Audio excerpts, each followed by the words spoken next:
So, I'm going to be doing a comic review of a book that I didn't get myself, nor did, this is a comic that didn't come from Chris. Instead, this is a comic that came from my girlfriend. She gave me this book, she loaned it to me from her collection, and she was like, look, you'll really love it. I know you love some kind of fun, kitschy ideas. So, this was a book she was talking about, and she actually loaned it to me, a little while ago. So I was very happy to get it. I was very happy.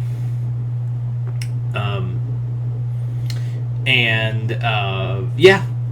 I just thought I'd do a review. Sorry I spaced for a second. Yeah. So we're going to be talking about Serving Supes. So Serving Supes, if you're wondering what that is, this is a Devil's Due comic. And for those who don't know what Devil's Due is, Devil's Due, I'm surprised, was actually still... I looked, they're still around, kind of. Devil's Due was basically a book series that actually, they were for a hot minute, they had the comic rights to both Transformers and G.I. Joe for a while. They were the first people to do a Transformers versus G.I. Joe crossover. Admittedly, they aren't good. But I digress.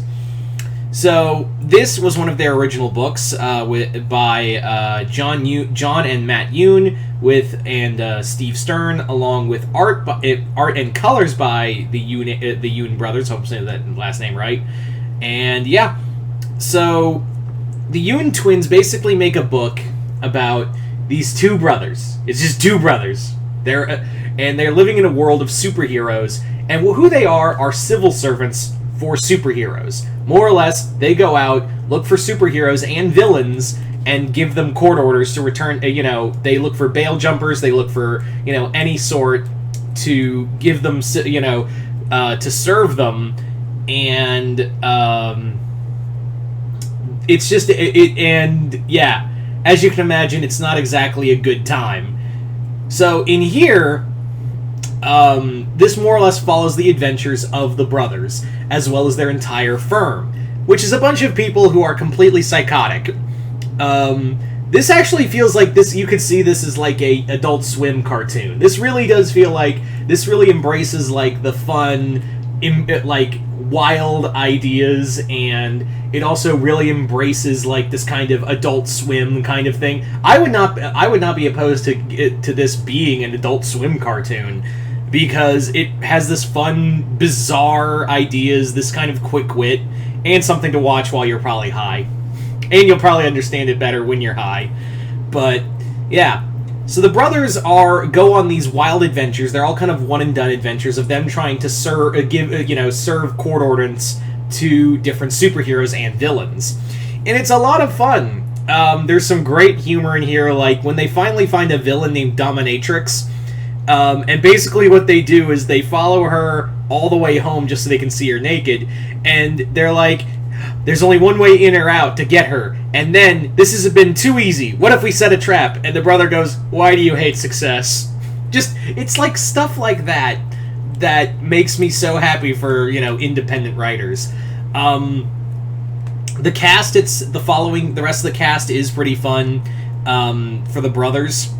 To play off of, like you have I gotta look up the names real quick because I'm gonna forget them all. For characters, you have of course the brothers, but they have Tammy, who is an alien, who is this super intelligent alien who works as their accountant and lawyer, but is also super intelligent and does not thinks she's above it all, but can't get a job anywhere else because she's too smart for everyone. I really do enjoy that she's she's meant to be this alien race, but she's too smart for her own good. Then you have Liz, who is an ex-military officer who has clearly issues, but no one wants to address it because they're all like, well, she's good. If she flips out, might as well turn it on somebody else. And then you have Jurgen, who is a former sidekick who is suffering from PTSD from being literally thrown by his hero to battle villains and used as, target practice. Like an actual sidekick would be having. The characters are all fun. They all have this great energy to each other, and there's actually, some sad moments, too. There is some, legit, some real gut puncher moments here and there. I especially like how the brothers play at meeting with like one called Manhunter, not DC Manhunter. It's Man-Hunter. That's how you don't get sued.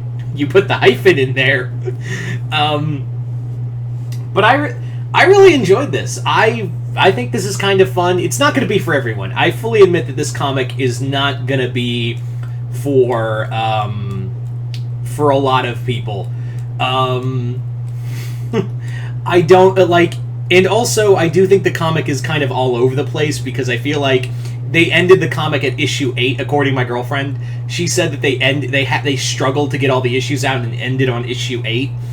And I know there's another volume, but really this feels like you could just read this comic alone and you would get it all. Like you would just get this volume alone and understand everything.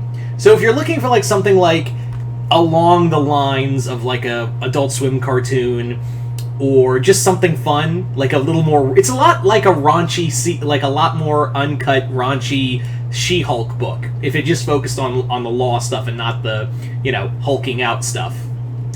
It's a lot of fun. It's just a lot of fun. So there you go, guys. I recommend Serving Supes. But other than that, hope y'all enjoyed this comic, and I'm Mr. Multiverse. I'll see you next time in the Multiverse.